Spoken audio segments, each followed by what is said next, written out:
అదే RTV app వార్తల్ని క్షణాల్లో చదివే అవకాశం ఉంటుంది. ఒక న్యూస్ పేపర్, ఒక టెలివిజన్ ఛానల్ మీ చేతుల్లో ఎప్పుడూ ఉంటాయి. ఏలూరు నియోజకవర్గంలో టీడీపీ జనసేన టికెట్కి సంబంధించి గత కొన్ని రోజులుగా కూడా చర్చ జరుగుతుంది. దీనిపైన టికెట్కి సంబంధించి టీడీపీకి టికెట్ కేటాయించడం, జనసేనకు సంబంధించి కార్యకర్తలందరూ కూడా ఆందోళన వ్యక్తం చేసిన పరిస్థితి. దీని మీద పార్టీ నుంచి పిలుపు రాలేదంటూ కూడా ఇప్పటివరకు వారందరూ కూడా ఆవేదన వ్యక్తం చేసిన పరిస్థితి. ఈరోజు తాడేపల్లిగూడెం చెందినటువంటి బొలిశెట్టి శ్రీనివాస్ జనసేన నేత ఆయన వచ్చి రెడ్డి అప్పలనాయుడుతో సమావేశం అయ్యారు. ఆ సమావేశంలో ఏం మాట్లాడారు అనే దాని మీద ఆయనతో మాట్లాడే ప్రయత్నం చేద్దాం. సార్ చెప్పండి, సుదీర్ఘంగా మీరిద్దరు చర్చించారు, ఏం మాట్లాడుకున్నారు, మీరేం అడిగారు, ఆయన ఏం చెప్పారు? అంటే పార్టీ నుంచి పార్టీ అధిష్టానం శ్రీనివాస్ గారిని పంపించారు. ఏదైతే ఈ రోజున పార్టీ ఆఫీస్ నుంచి మాకు మెసేజ్ రాలేదనేటువంటి దాని మీద మేము 14వ తారీఖున ఆమరణ దీక్షకి పిలుపునిచ్చాము. దాన్ని దృష్టిలో పెట్టుకొని అంటే ఈ యొక్క అడావడిలో ఉన్నాం. ఈ సీట్లు పంపకాలు వ్యవహారం దీంట్లో ఈ మధ్యకాలం ఢిల్లీ కానీ ఇటు కానీ తిరగటం వ్యవహారాల్లో ఉన్నాం కనుక మీరు వెళ్ళి మాట్లాడండి. అట్లాంటిది ఎప్పుడూ లేదు, పార్టీ నుంచి గుర్తింపు లేకపోవటం లేదు. అందరం కూడా కూర్చొని మాట్లాడి తర్వాత రేపు రాబోయేటువంటి గవర్నమెంట్లో మనం ఆయనకి ప్రాధాన్యత ఇద్దాం. అదేవిధంగా పార్టీ క్యాడర్ని కూడా అందరిని కూడా సంధానించండి, వాళ్ళందరికీ కూడా న్యాయం జరిగే విధంగా చేద్దామని చెప్పేసి శ్రీనివాస్ గారిని పంపించారు. శ్రీనివాస్ గారు వచ్చి చెప్పారు. సరే, పార్టీ పంపించినటువంటి పెద్ద ఆయన వచ్చాడు కనుక మేము కూడా దాన్ని పరిగణలో తీసుకొని ఏదైతే ఈ కార్యక్రమాన్ని తలపెట్టామో దాన్ని వాయిదా వేసుకుంటాం జరిగింది. తర్వాత ఏదన్నా పార్టీలో అంతర్గత విషయాలు కనుక పార్టీ నుంచి తర్వాత కూర్చొని మాట్లాడుకున్న తర్వాత ఇంకా చాలా టైం ఉంది. ఎందుకంటే నామినేషన్స్ కానీ నోటిఫికేషన్ కూడా రాలేదు ఇంకా.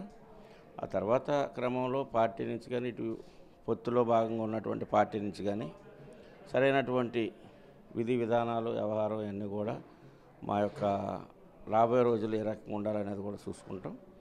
ఎక్కడైనా ఏదైనా తేడా వచ్చినప్పుడు అప్పుడు మా యొక్క నిర్ణయాన్ని కూడా వ్యక్తం చేస్తాం. అంటే పార్టీ నుంచి ఒక నిర్దిష్టమైన హామీ రావాల్సి ఉంది, ఇది ఎప్పటిలోకి వచ్చే అవకాశం ఉంది?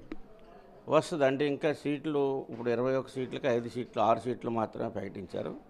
ఇంకా 15 సీట్లు ప్రకటించవలసి ఉంది. ఈ 15 ప్రకటించిన తర్వాత కూర్చొని ఎవరెవరికి సీట్లు రాలేదో వాళ్ళందరితో కూడా మాట్లాడతారనేటువంటి సమాచారం అయితే ఉంది. మాట్లాడిన తర్వాత తదుపరి జర్నీ ఏ రకంగా ఉండాలనేది పార్టీ నుంచి వస్తుంది.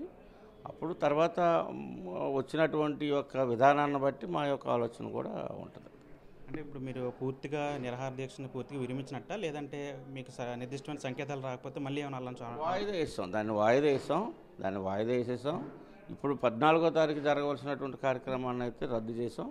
తదుపరి పార్టీ నుంచి కానీ లేదు ఇక్కడ ఉన్నటువంటి పరిస్థితుల మీద కానీ మా యొక్క నాయకులు మా కార్యకర్తలు అందరూ కూర్చొని ఆలోచన చేసుకొని ఇప్పుడు మొన్న కూడా టౌన్ కమిటీ కూర్చొని నిర్ణయం చేసుకున్నాం.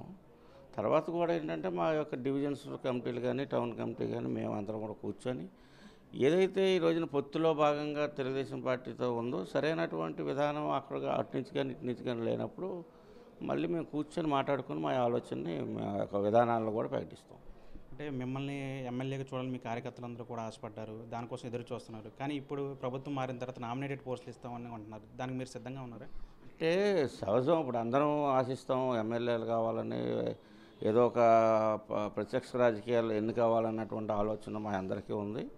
కానీ ఏంటంటే ఈరోజు ఉన్నటువంటి పరిస్థితుల్లో పార్టీ తీసుకున్నటువంటి నిర్ణయం ఏదైతే ఎలయన్స్గా పొత్తుల్లో భాగంగా టికెట్ పోయింది కనుక మేము దాని గురించి పెద్దగా ప్రస్తావనించట్లేదు. టికెట్లో పొత్తులో భాగంగా పోయింది కనుక పెద్ద ఇబ్బంది లేదు. అదే మాకు కాకుండా వేరే వాళ్ళకి మా పార్టీలో ఇస్తే మేము వేరే రకమైనటువంటి ఫీలింగ్ ఉండేది. సరే, ఏదేమైనా కానీ రేపు భవిష్యత్తు అనేది అందరి యొక్క విషయాలను దృష్టిలో పెట్టుకొని మేము భవిష్యత్తులో ఆలోచన చేస్తాం.